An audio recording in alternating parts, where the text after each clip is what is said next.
Hi friends, நான் உங்கள் அபி.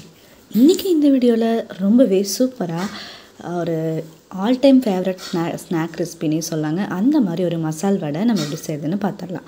இன்றைக்கி ஒரு 1.5 டம்ளர் அளவுக்கு வடைப்பருப்பு இருந்துச்சு. அதை ஒரு மணி நேரம் ஊற போட்டு எடுத்தாச்சு. கொரகொரப்பாக அரைச்சிட்டு முழுசாக இருக்கிற வடைப்பருப்பை கொஞ்சம் இதில் சேர்த்துக்கலாம். கூடவே பச்சை மிளகாய், இஞ்சி, வெங்காயம், அதுக்கப்புறம் கருவேப்பிலை, இது எல்லாத்தையுமே பொடி பொடியாக கட் பண்ணி உள்ளே சேர்த்துக்கலாங்க. கூடவே வேணும்னா நம்ம சீரகம் வந்துச்சுன்னா கூட கொஞ்சம் சேர்த்துக்கலாம். சோம்பு சேர்க்குறவங்களும் சேர்ப்பாங்க. கொத்தமல்லி தழை இருந்து கட் பண்ணி போட்டோம்னாலும் ரொம்ப சூப்பராக இருக்கும். நல்லா உப்பு லைட்டாக போட்டு ஃபுல்லாக கலந்து விட்டுட்டு இதை அப்படியே இந்த மாதிரி ரவுண்டாக பிடிச்சிட்டு ஒரு மழைக்காய் இருந்துச்சுன்னா அதை வச்சு தட்டி விட்டு எடுக்கும்போது நமக்கு ஒட்டாமல் வரும். நமக்கு என்ன சைஸில் வேணுமோ அந்த சைஸில் வடையை போட்டு எடுத்துக்கலாம். கண்டிப்பாக என்ன தான் நம்ம வடை சாப்பிட்டாலுமே இந்த பருப்பு வடையோட டேஸ்ட் வரவே வராது. அந்தளவுக்கு ரொம்ப சூப்பராக இருக்கும்.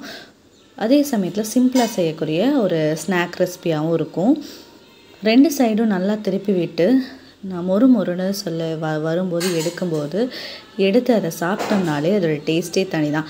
இது கூட ஒரு டம்ளர் பாயாசம் இருந்துச்சுனாலுமே நமக்கு எவ்வளோ வடை உள்ளே போகுதுன்னே தெரியாது. அந்தளவுக்கு ஒரு பர்ஃபெக்டான டேஸ்ட்டாக இருக்கும். இப்போ நமக்கு மசால் வடை ரெடி ஆகிடுச்சு. இதை அப்படியே எடுத்து சாப்பிட வேண்டியதான். நம்ம வீட்டில் எப்போயுமே தோசை இட்லினாலே பொடி செஞ்சுருவோம். பொடி செய்கிறதுக்கு அரிசி, ஒரு புழுங்கல் அரிசி ஒரு 2 டம்ளர் போட்டுட்டு கூடவே குருமிளகு, கருவேப்பிலை, வரமிளகாய், அதுக்கப்புறமா கல்லுப்பு கொஞ்சம் சேர்த்து நல்லா வறுத்துக்குவோம். இது கூடவே சட்னிக்கல்ல, அதுக்கப்புறம் ஒவ்வொரு டைம் லைட் கொஞ்சமாக பாசிப்பருப்பு, தட்டைப்பருப்பு, அதுக்கப்புறமா துவரப்பருப்பு கூட சேர்த்து வறுத்துருவோம். இது நல்லா ரோஸ்ட் ஆகிற அளவுக்கு வணக்கி எடுத்துட்டு அதுக்கப்புறமா ஆற வச்சு ஒரு மிக்ஸி ஜாரில் போட்டு மட்டும் எடுத்து வச்சிட்டோம்னா இது ஒரு 10-20 நாள் இல்லை ஒரு 2-3 மாதம் ஆனாலுமே நமக்கு கெடாது. ரொம்ப ரொம்ப நல்லாயிருக்கும். நம்ம வீட்டில் கரண்ட் இல்லாத சமயத்தில் அதே சமயத்தில் இட்லிக்கு என்ன தான் நம்ம சட்னி செஞ்சு சாப்பிட்டாலுமே இந்த மாதிரி பொடி வச்சு சாப்பிட்ற டேஸ்ட் வராது.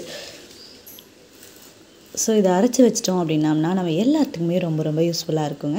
ஓகே ஃப்ரெண்ட்ஸ், இந்த வீடியோ உங்களுக்கு பிடிச்சிருக்குன்னு நினைக்கிறேன். இன்னும் ஒரு சூப்பரான வீடியோவோட நெக்ஸ்ட் டைம் நான் உங்களை சந்திக்கிறேன். அதுவரை என்றும் இணைந்திருங்கள். நான் உங்கள் அபி. ஓகே ஃப்ரெண்ட்ஸ், பாய்.